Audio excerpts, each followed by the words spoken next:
Good morning and welcome to the Point. It was just a couple of weeks ago that Governor Rick Snyder was here talking about Proposal 1. That's that road ballot issue that you'll be deciding in a couple of weeks. The governor supports the idea, but there is opposition, and it's represented by Paul Mitchell. He's a former candidate for Congress, now leading up a group that says it's a bad idea. This morning, he explains why. First of all, I want to thank you for being here with us. I know you're doing a lot of traveling during this time period. The state gets pretty big when you try to cover the whole thing. Bigger and bigger, I think.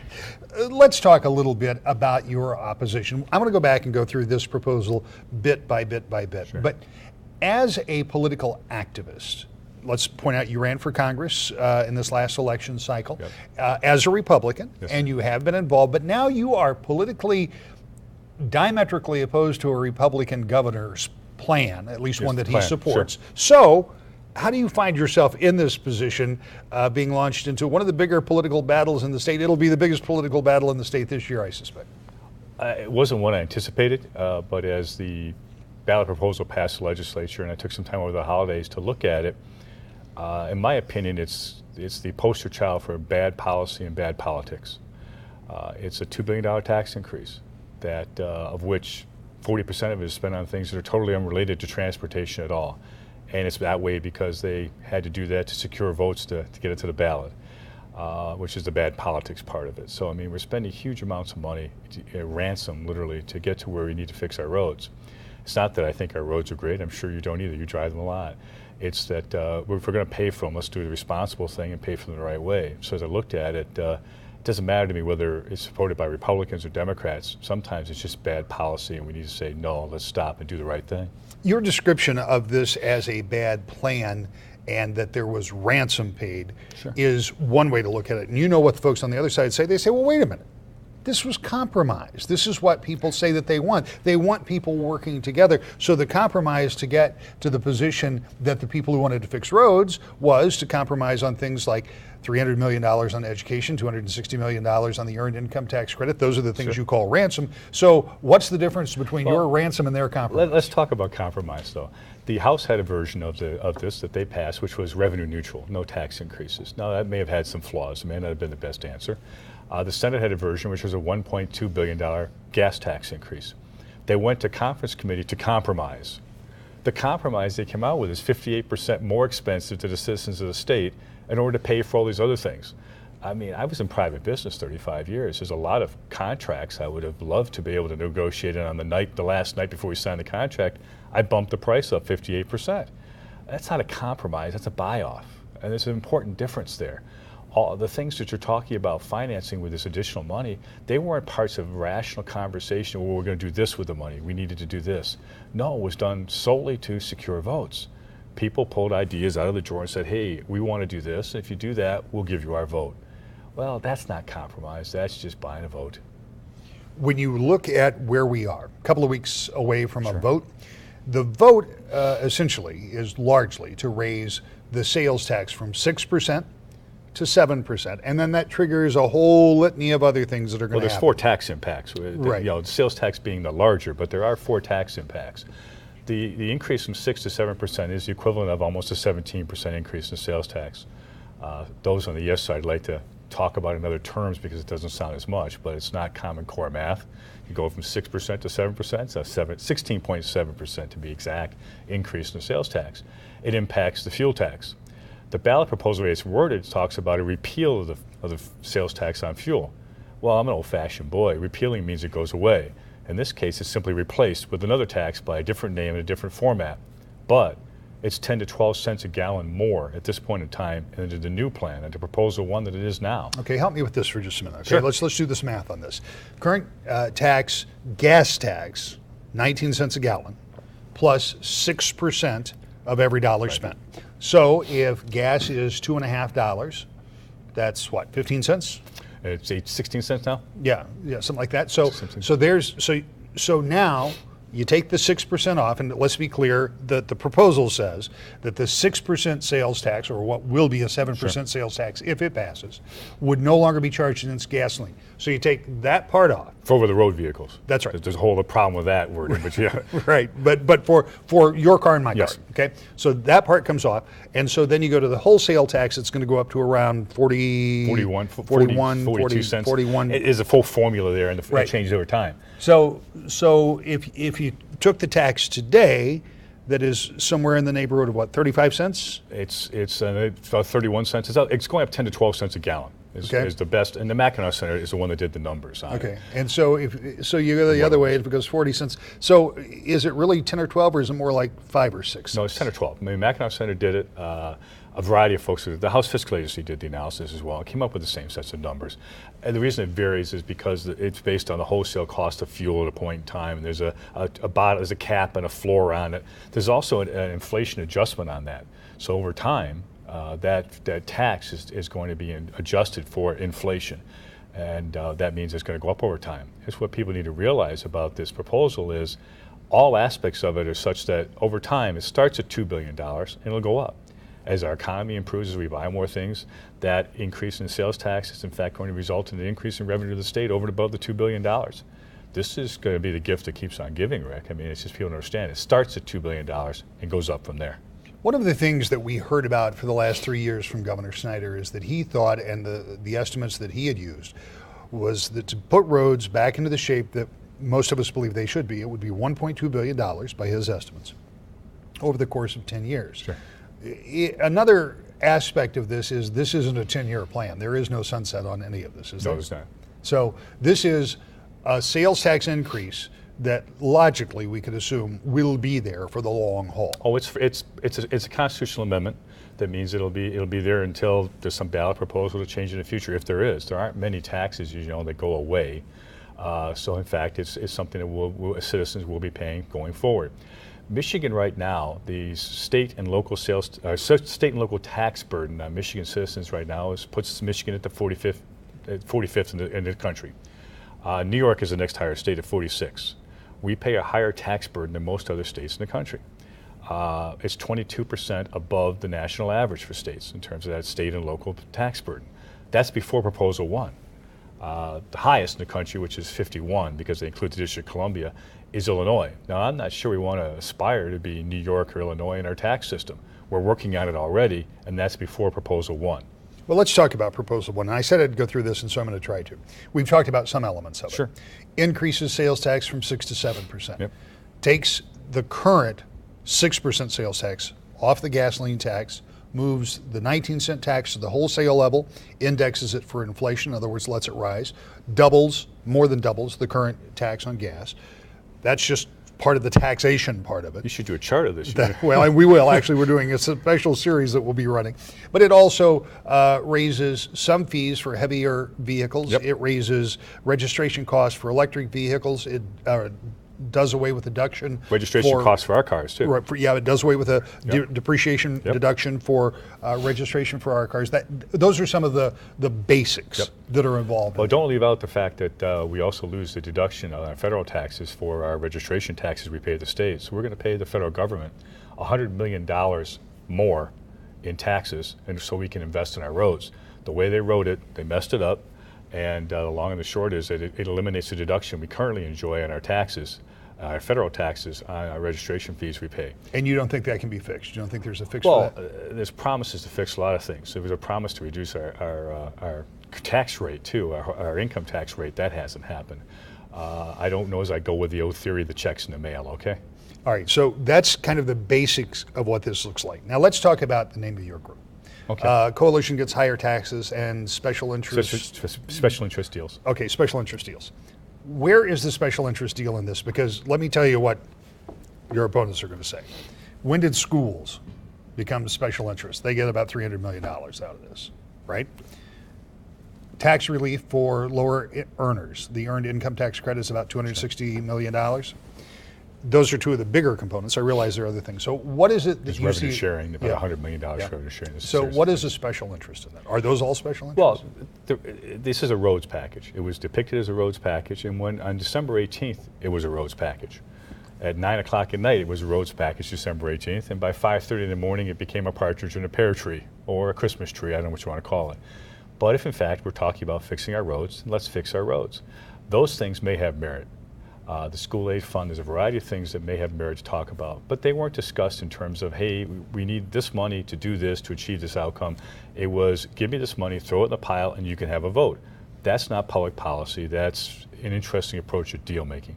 So frankly, they're all special interest deals when in fact the issue was fixing our roads, which is in fact the primary issue in the minds of voters. The number of people in talking with them said just fix our roads is pretty astonishing. That's why it's having as many problems as having in the polls, is that people just want the roads fixed and not all this other stuff. We talk about some of those other things, and they talk about money for education to protect our teachers in our classrooms. There's nothing in that proposal that guarantees that money is ever going to see a classroom. It goes to the school aid fund. And from there, it can go to a variety of things, to teacher pensions. It can go to financing the cost of implementing Common Core. Pick your thing. It'll be appropriated by the legislature. And the reality at that point in time is it can do a variety of things, not necessarily go anywhere near our classrooms. The Earned Income Tax Credit, they talk about that being some kind of answer to the impact of the sales tax increase on working families. Mackinac Centers and others have done analyses that say for many working families, it doesn't work. That in fact, the tax impact will be greater than the Earned Income Tax Credit. If you're a two-wage earner family that's on the lower end of the income spectrum, you'll pay more in the sales tax and the fuel tax than you're going to get the Earned Income Tax Credit. So a sales tax is a regressive tax. You can do all kinds of exemptions. It works out to be a regressive tax in almost every instance. It's a Band-Aid that doesn't work. What is your analysis? Because I was reading the Mackinac Center's analysis that I actually just got in my hands. They talked about $475, $550 impact. What is your analysis? What do you believe it's going to cost the average taxpayer? Anderson Economic Group did a detailed analysis of people in different spectrum, different scenarios, because the impact is what you make, what you spend, those types of things. So it can be a lot of different outcomes. I think the best one to look at is that a family that makes about $58,000 a year, which means that they're two-wage earners or one person working part-time job, 2 children, the impact on that family will be almost $700. I think it's $661 and change. This will be the net tax impact on them. Now, I grew up with 6 brothers and sisters. $700 is easily more than we spent on back-to-school clothes in the fall, okay? It's meaningful money. And at that point in time, we need to make sure that we're getting impact on that in terms of things that are important to the citizens. I've said repeatedly, this isn't about simply opposing Proposal 1. It's about expecting responsible things from our government. Our legislators and the governor are responsible for using money efficiently. As I said a moment ago, Michigan's current state and local taxes put us 45th in the nation. The return on investment of that, it was an analysis that we saw in the Oakland Press yesterday, is also 45th in the nation. We're paying more than most states and municipalities, and we're getting less for it. We need to use the money we have efficiently. They need to use the money in some basis to the priorities the citizens have. Reflect the priorities that people have voted them. If they can't get the job done then, let's talk about taxes. They skipped step 1 and step 2 and just said, hey, if you want your roads fixed, we want $2 billion. And in order to get the roads fixed, you have to pay $740 million to other things that have nothing to do with roads. The other thing I'd like to mention to you is, watch the language very carefully. They talk about getting to, eventually, $1.2 billion in transportation. They don't say roads, and there's a reason for that. Only 79 cents of every dollar in the transportation fund actually goes to the roads. Mr. Mitchell will finish that thought and much more when we come back to the point. Welcome back to the Point. Paul Mitchell is heading up a group who is opposed to Proposal 1. That's that big road ballot issue that you'll be voting on in just over 2 weeks. Our conversation continues this morning as he explains why he doesn't think it's a good idea. Before we took a break, you started talking about where the money is going to go. So you said 79 cents of every dollar is going to go to the roads. Explain why that is, because that's not new under this formula, right? No, it's not. It's not, and it's basically the money goes into, they talk about the transportation and the transportation fund. If you look at the House Fiscal Agency analysis this year, 79 cents of every dollar goes into the roads. It goes to a variety of other places under transportation as well. Some for administration, about 8.5% goes to the Recreation and Transportation Improvement Fund, bike paths. Now, I like bikes, I ride bikes, but that doesn't, not necessarily the priority we have right now when our roads have potholes. So that's why we're not ever going to get to $1.2 billion in our roads. That's what I think people need to understand. They're not being adequately informed. But to be fair, that is a 50-plus-year-old piece of legislation, PA 51 of 1951. That's right. That breaks up that. So it breaks it down to the county road commissions, it breaks it down to the state trunk lines, and then that other part that has been done over the years. Well, being fair, they could have fixed that when they did all the other. I mean, they did House Joint Resolution. They did 10 bills all in a matter of what time. You think they could have fixed Act 51 if they really prioritized the road? The House version that they put forth put the money directly in the roads. It didn't go through just to Act 51. They were dedicating the money only to the roads when they did their version. So they were attempting to do it originally. It's not that it's not doable. They just didn't do it. Well, and the same could be said for you and other opponents of this entire program, that it isn't that it's not doable, but you know that there are a lot of people in the legislature and there are people in the administration that say, look, this isn't doable. We had a legislature that we couldn't get anything but this. They have said, this is the deal they could get. As it turns out, it is the deal they got. Whether it was the only deal they could get, we don't know. It's the one on the table, right? It's the one they got. Sure. But the question is, if not this, and this really comes down to the crux of their argument to some degree, if you don't pass this, then what? Well, I think the crux of their argument, being more direct about it, is we failed over a number of years to come to some agreement on what to do with the roads. And because we have, and we aren't very confident we can do it in the future, hold your nose and vote for a crummy deal. I mean, that's the crux of their argument. They actually have a radio commercial that says, look, I don't like a lot about this deal, but if we don't do this, we're not going to get anything better. I mean, that's paraphrasing, but that's their radio advertisement. I had a local Chamber of Commerce board president call me up, said they were going to reluctantly support Proposal 1, and the rationale that came out of it was we're just going to hold our nose and vote for it despite the fact we don't think it's a very good deal. I'm not sure that something this magnitude, this is the largest tax increase in over 50 years in Michigan, that the idea of just hold our nose and vote for it because we can't get anything else done really holds much water.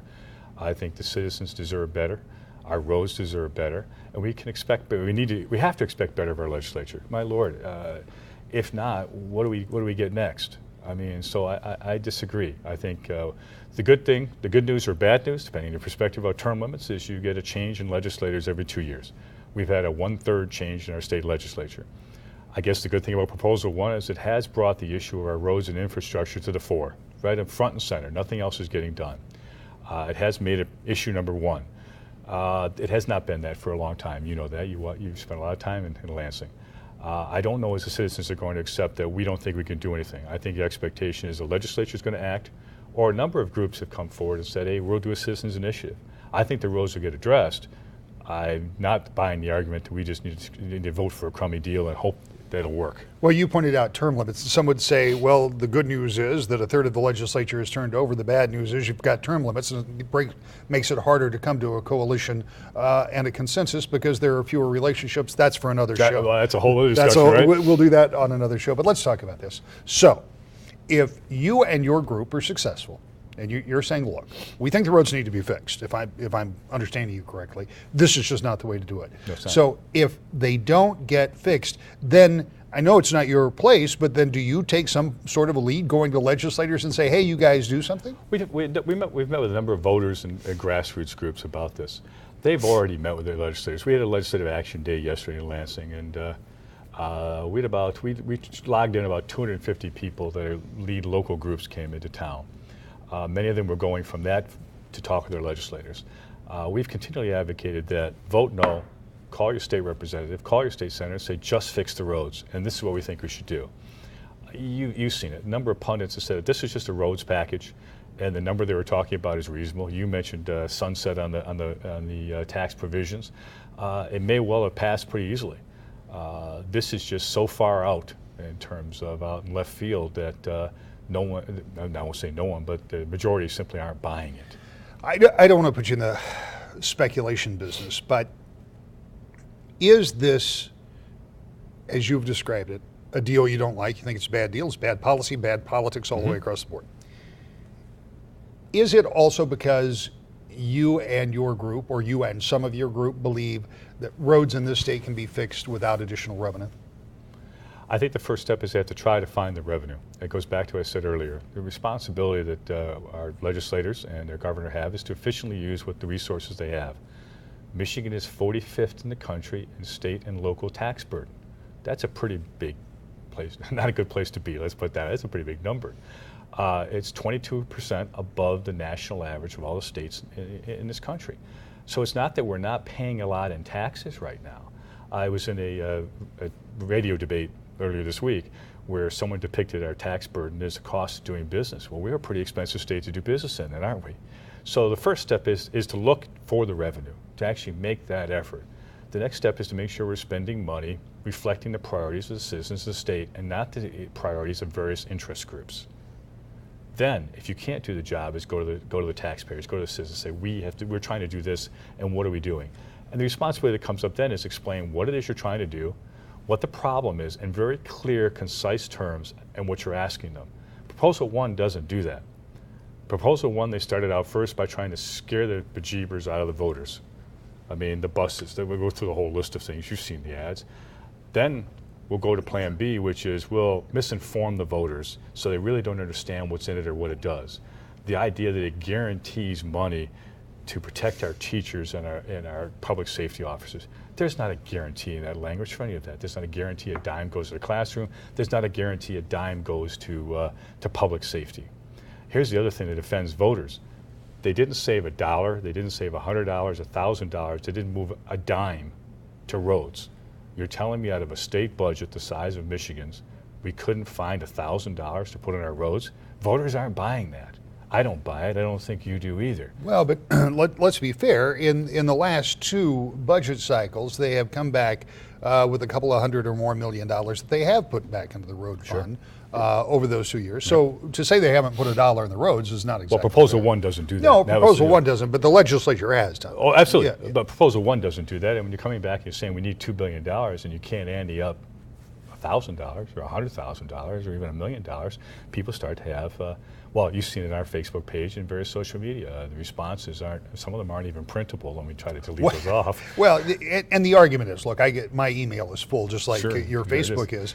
And the argument is always, you got a $50 billion budget, you ought to be able to find the money. The reality is the amount of money the legislature has to work with is considerably smaller, and even the revenue neutral plan that you talked about that the House had did not come to $1.2 billion.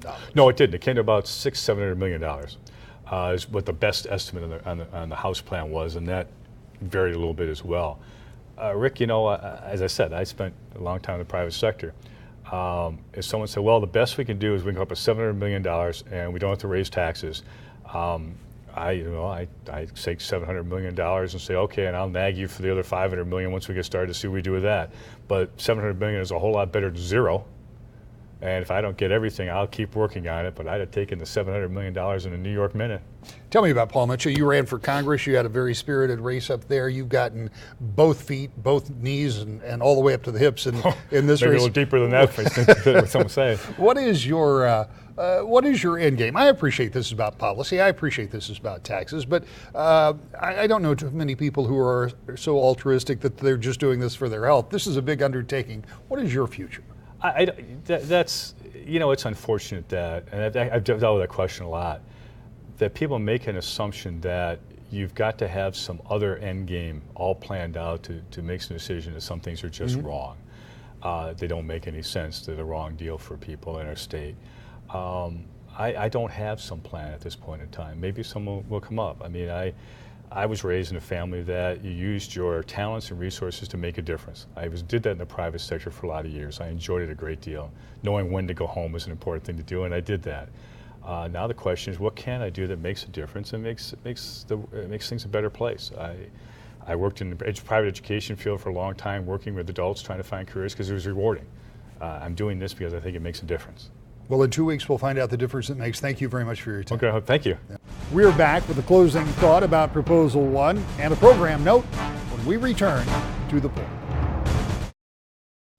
So now here on To the Point, you've heard those opposed and those in favor of Proposal 1, but that's far from all of the story. Starting a week from Monday, we'll have a special series of reports that will look in depth at what Proposal 1 does. What will it cost? Where does the money go? What does it mean for you? What does it mean for roads? That's a special series of reports starting 1 week from Monday. Then, on Sunday mornings, To the Point, just prior to the election, you'll hear part of our interview with Governor Rick Snyder and part of this interview with Paul Mitchell, both for for and against Proposal 1.